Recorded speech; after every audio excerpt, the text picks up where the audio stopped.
So if they're, one of the things you just talked about is instrumentation, sales operations, and enablement when you were running Talented. So what does that mean, and how do you invest in sales operations and in infrastructure so that you can prepare the company to scale?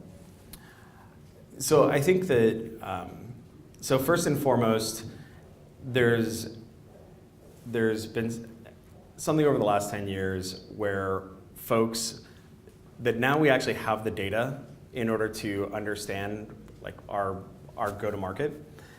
And previously we didn't have that. And so that's why I look at Monster. So Monster Worldwide, 600-person sales organization in the United States, 500-person sales organization in Europe, run off of a Siebel. Does anyone use Siebel CRM right now? Has anyone used it previously? Okay, so Jeremy's like, oh yeah.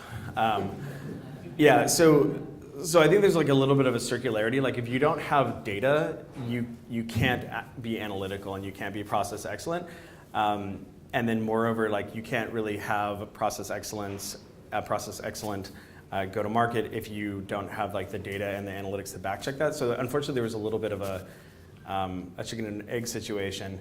But the net of it is that just making sure that you understand what the stepwise process is for your go-to-market, and that you know what that is first and foremost, and then moreover you can instrument it and then consume that on an ongoing basis in order to look for shortfalls and aberrations in that. And so that happens at different levels of maturity depending on the organization, but at least you need to care about it. And then I think that that's something, so if we were talking about founders and the dumb stuff they do, that kill companies. There's another failure mode, which is kind of like older school sales leadership who are kind of still in the mindset of like, yeah, well, we don't have this data because like there's nothing in the CRM anyway because it's Siebel or Goldmine or what have you. So we're just going to wing it, or we're only going to look at outcomes or what have you, and I don't have to worry about metrics and I don't have to worry about analytics because we never have historically.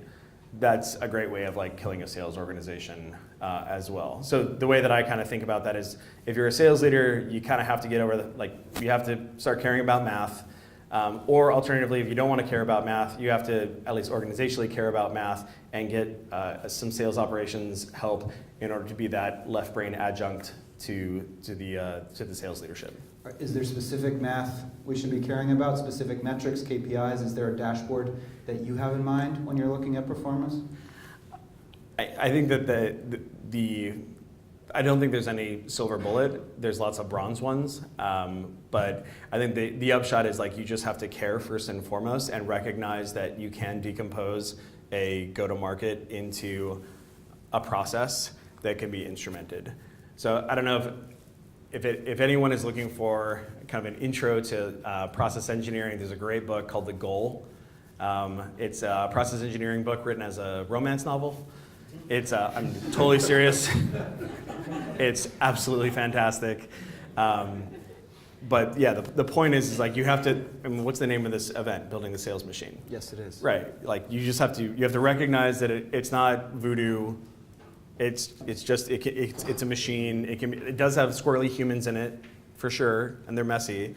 But at the same time, like you can bring order to it. It can be process excellent.